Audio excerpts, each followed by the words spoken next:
किनारी आकाशगंगा, जिसका अंग्रेजी में नाम मिल्की वे, हिंदी में ऐरावत पथ या दुग्ध मेखला के नाम से जानते हैं।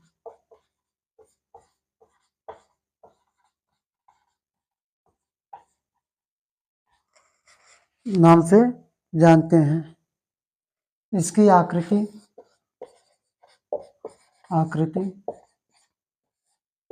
डिस्क की तरह है, डिस्क की भांति है, डिस्क की भांति है।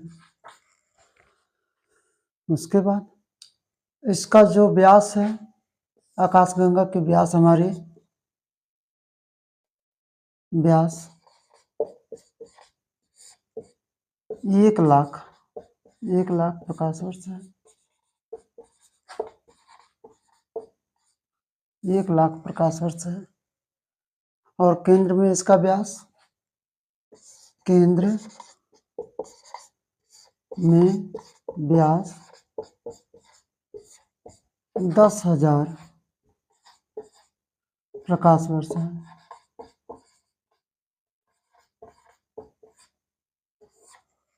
और किनारों पर इसका व्यास जो है,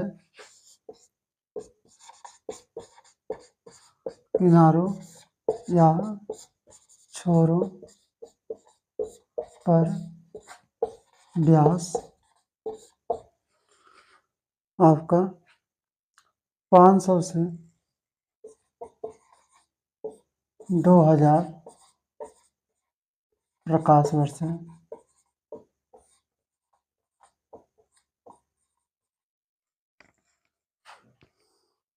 चित्र के माध्यम से समझेंगे कि यह आकाशगंगा है, यह आकाश गंगा है।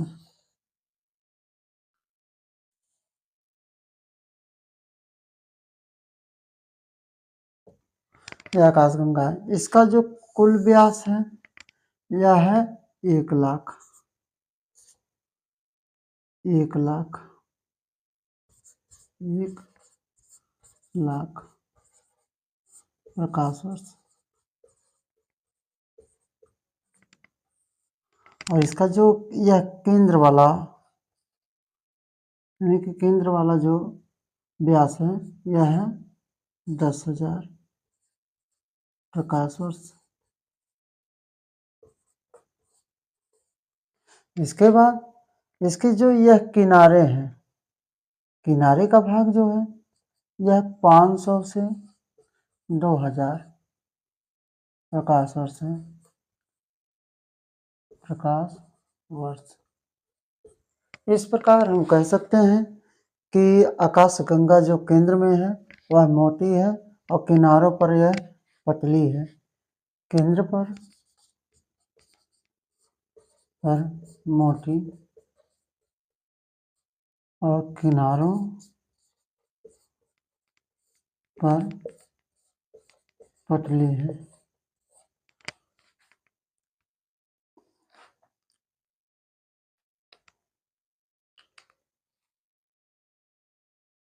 लिख लीजिए ये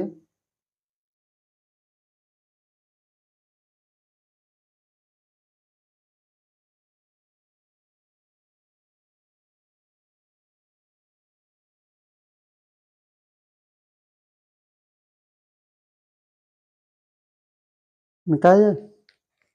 ठीक है।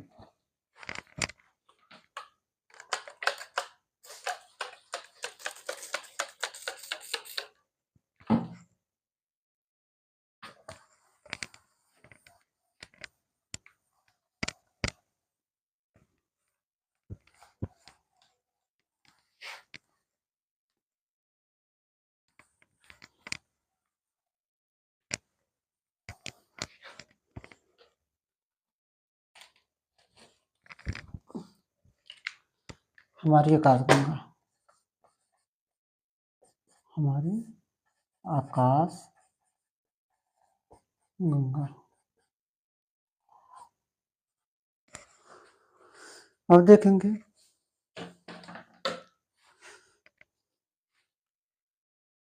यह आकाशगंगा तारों व ढोल से भरी पड़ी है, ढोल से भरी पड़ी है।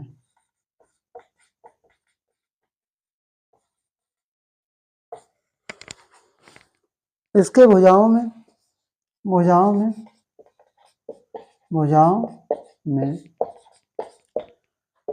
जुड़वा तारे पाए जाते हैं।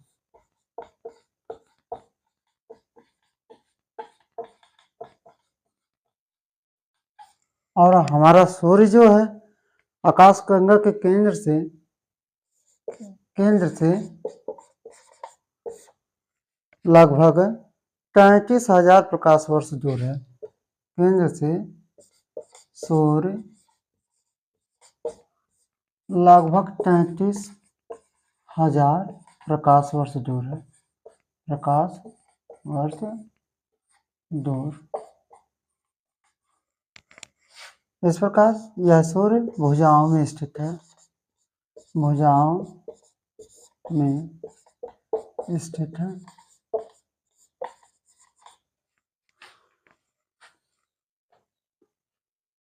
लिखेंगे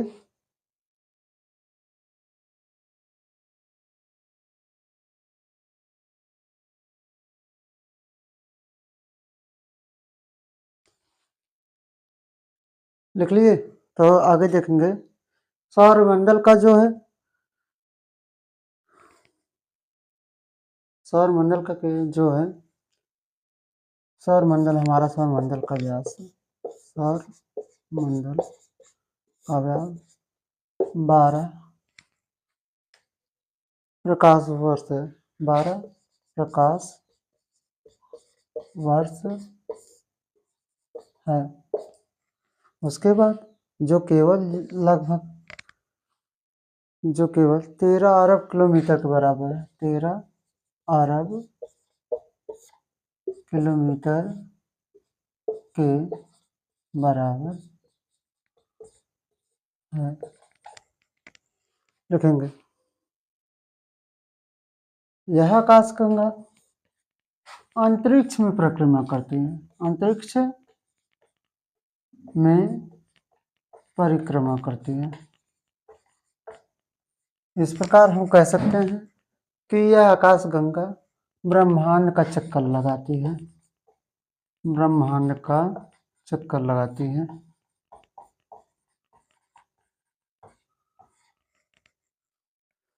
लिखेंगे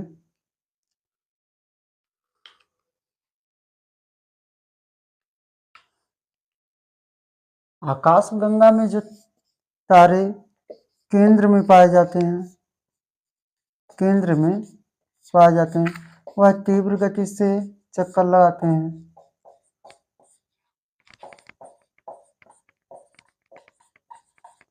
और जो तारे भुजाओं में पाए जाते हैं,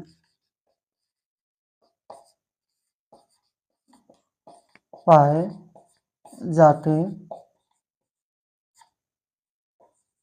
हैं, अपेक्षाकृत उनकी गति धीमी होती है,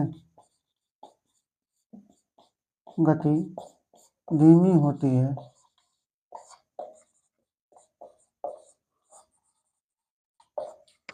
नोट करेंगे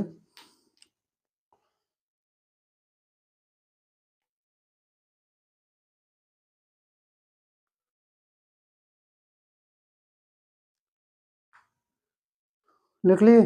तो फिर आगे देखते हैं हमारा जो सूर्य है, हमारा सूर्य है वह आकाशगंगा का चक्कर लगभग 22 करोड़ वर्ष में लगाता है, 22 करोड़ वर्ष में एक चक्कर। उसके बाद जो लगभग 220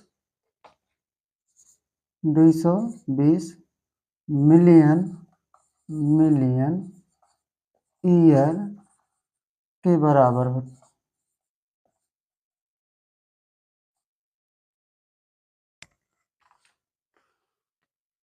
तो हमारी आकाशगंगा, जिसको हम ऐरावत पट के नाम से जानते हैं या दुग्ध मेखला अंग्रेजी में मिल्की वे कहते हैं, आज यहीं पर समाप्त होती है। अगली कड़ी में हम पढ़ेंगे निहारिका। नोट कर लीजिए, एक बार स्क्रीनशॉट ले लीजिए। मिटा जाए।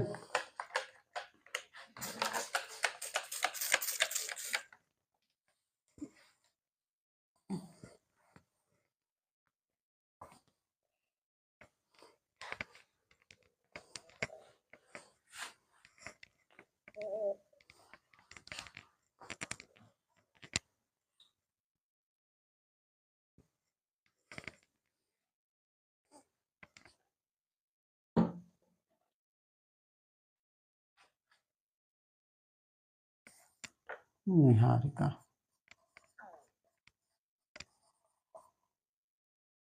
जिसको अंग्रेजी में नेबुला कहते हैं। नेबुला। मंदाकिनी, मंदाकिनी या आकाश गंगा में पाए जाने वाले ढोल के बादलों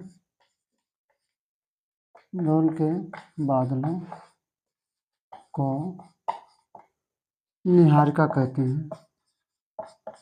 निहारिका कहते हैं। निहारिका कहते हैं। यदि निहारिका के बादल उज्ज्वलित हो जाए, यानी प्रकाशित हो जाए, तो ये क्या करने लगते हैं? चमकने लगते हैं। बादल उज्ज्वलित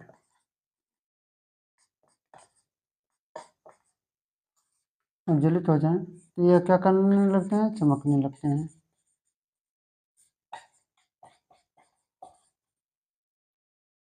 इसी निहारिका में ही तारों का निर्माण होता है। तारों का निर्माण होता है।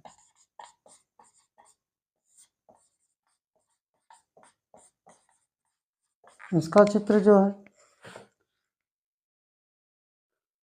ये ऐसे रहते हैं।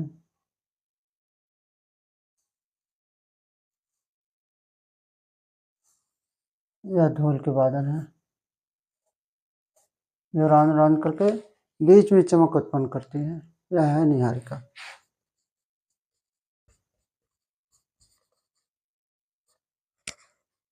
नोट करेंगे।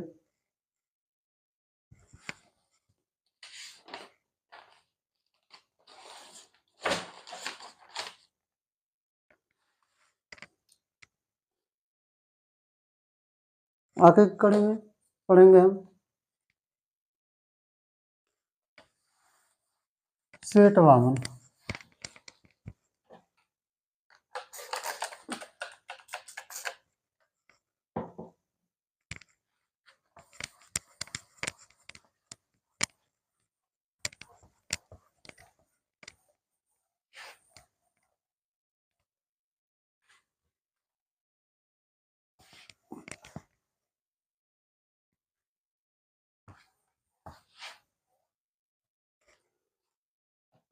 तारे बनते हैं, तारे समाप्त होते हैं 2 स्थिति में। एक आपका श्वेत वामन है, श्वेत वामन, जिसको अंग्रेजी में व्हाइट ड्वार्फ कहते हैं। ये व्हाइट ड्वार्फ कभी ना कभी तारे ही होते हैं। कभी ना कभी तारे के भांति होते हैं।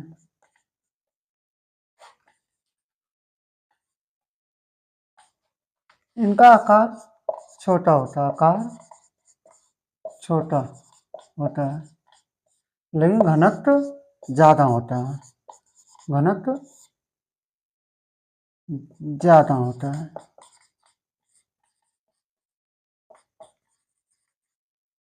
घनत्व ज़्यादा होता है। इसी श्वेत वामन को हम जीवाश्म तारा भी कहते हैं, जीवाश्म तारा भी कहते हैं।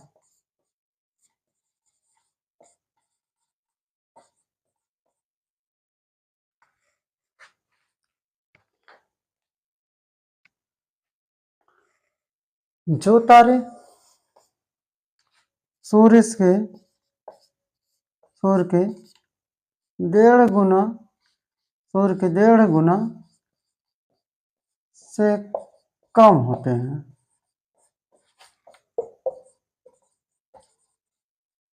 वे श्वेत वामन बनते हैं, श्वेत वामन बनते हैं। नोट करेंगे।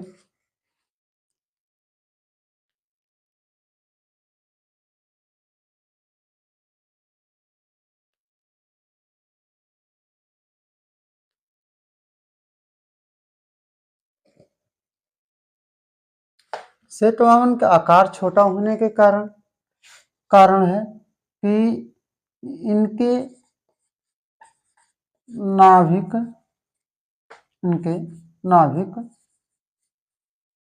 का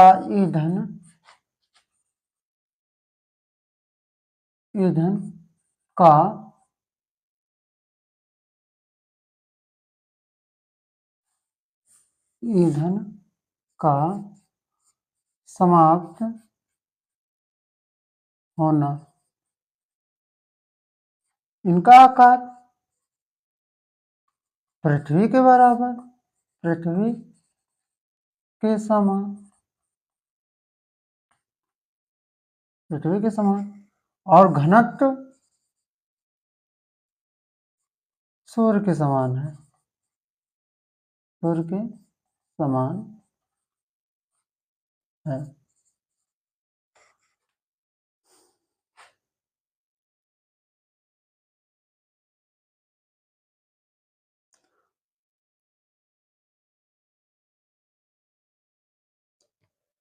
श्वेत वामन के आकार का छोटा होना तभी संभव है जब इलेक्ट्रॉन अपनी कक्षा को छोड़कर नाभिक के करीब आ जाते हैं।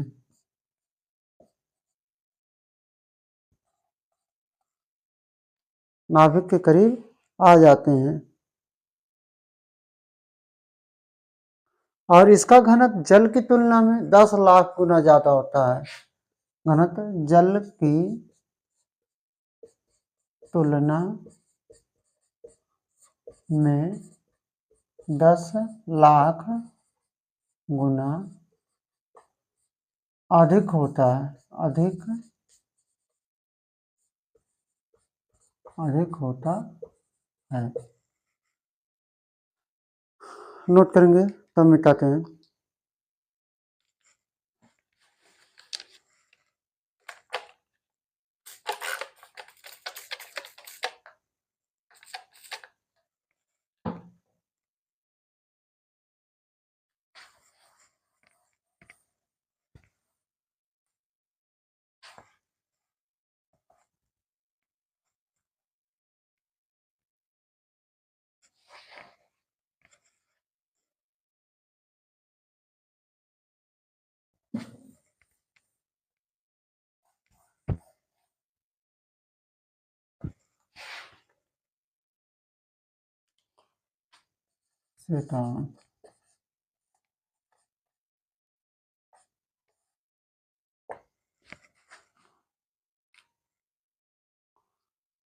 श्वेत वामन के एक चम्मच का भार, चम्मच का भार,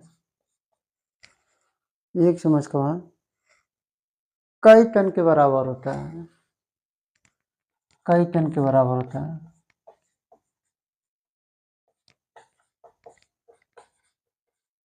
अर्थात कई लोग मिलकर भी एक चम्मच से वामन के मिट्टी का भार उठा नहीं सकते हैं।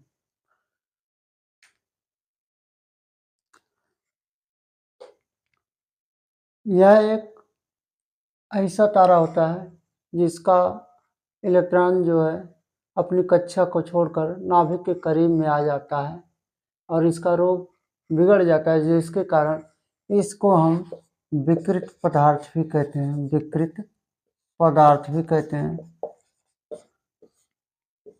इसका मतलब यह एक खराब पदार्थ है जिसका कोई यूज नहीं है।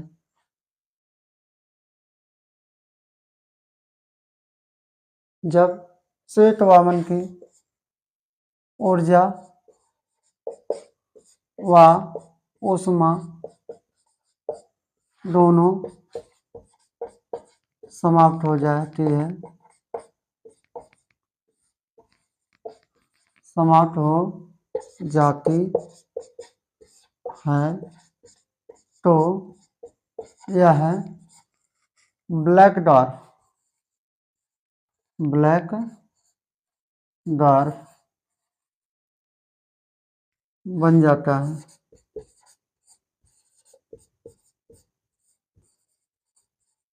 ब्लैक डॉर्फ बन जाता है। ब्लैक डॉर्फ हुआ है कि जो प्रकाश का परावर्तित नहीं करता है, कोई भी प्रकाश इस पर पड़ता है तो यह अवशोषित कर ले जाता है, जिसको हम हिंदी में कृष्ण कृष्ण वामन कहते हैं। श्वेत वामन और कृष्ण वामन।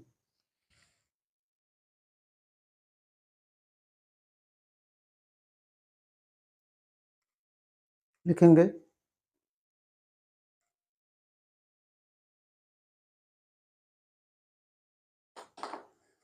इस प्रकार एक तारा पहले श्वेत वामन बनता है, बाद में कृष्ण वामन बनकर समाप्त होता है।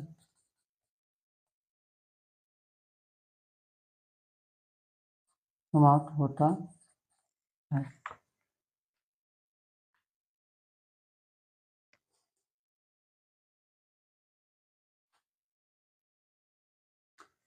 श्वेत वामन को इस अवस्था में पहुंचने के लिए ब्रह्मांड के वर्तमान वायु से ज्यादा समय लगता है, इसलिए ब्लैक डॉर्फ होने की संभावना ब्रह्मांड में नहीं है।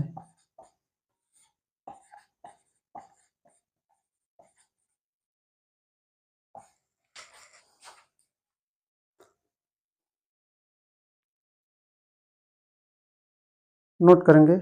इसके बाद हम लोग पढ़ेंगे ब्लैक होल।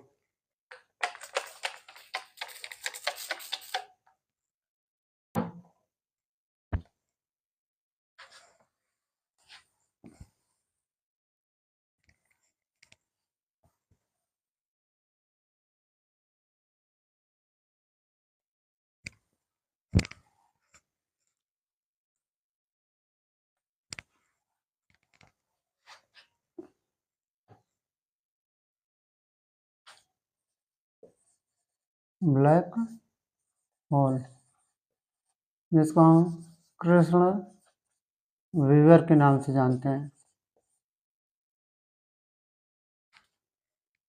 कृष्ण वीवर के नाम से। इसके सिद्धांत का प्रतिपादन स्टीफन हॉकिंस ने किया था। हॉकिंस ने। लेकिन जबकि इसकी खोज आपके सुब्रमण्यम चंद्रशेखर ने, यस चंद्रशेखर ने की थी।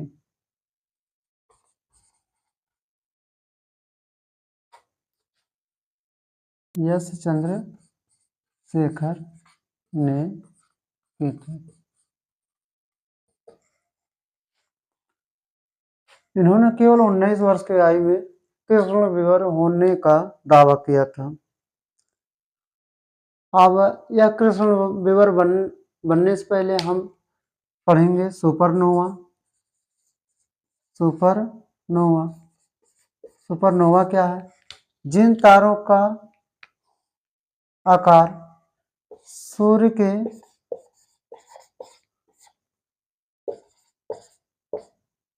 1.5 गुना से अधिक है, गुना से अधिक है, वे सभी सुपरनोवा बनते हैं। सुपरनोवा बनते हैं। सुपरनोवा बनते हैं। इसके बाद सुपरनोवा में जब विस्फोट होता है तो यह 3 प्रकार के तारे बनते हैं। पहला आपका न्यूट्रॉन है। दूसरा आपका पल्सर है। तीसरा आपका क्वेसर है।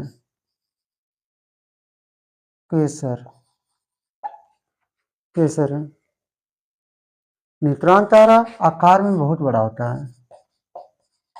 आकार में बहुत बड़ा।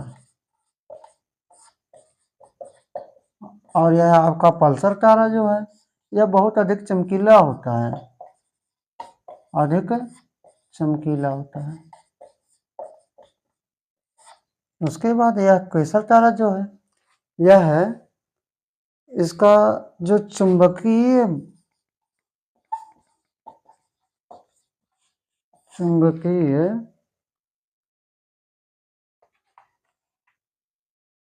होता है। अब ब्लैक होल कौन बनता है तो इसके बारे में देखेंगे। नोट कर लीजिए।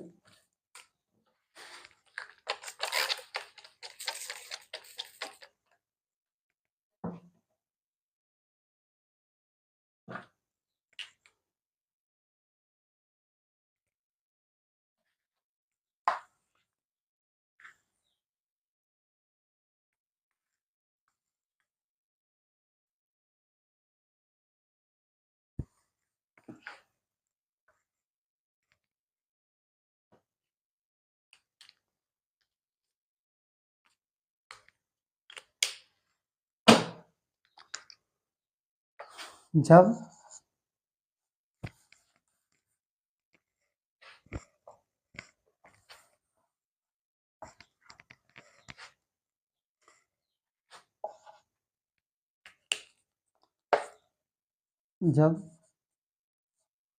न्यूट्रॉन तारा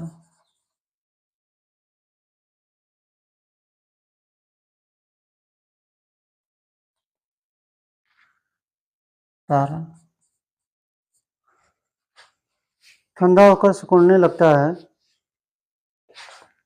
ठंडा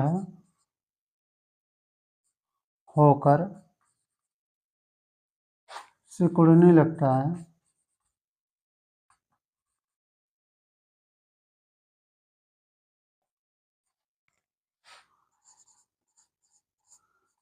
तो यह ब्लैक होल बन जाता है। ब्लैक होल बन जाता है।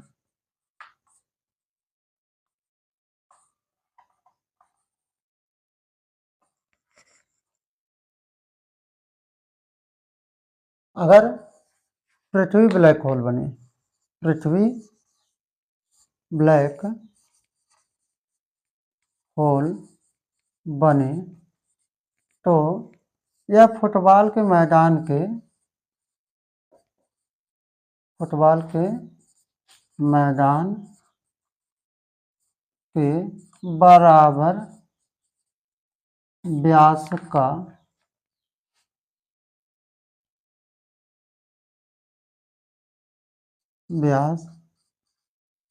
का आकार धारण कर लेगी।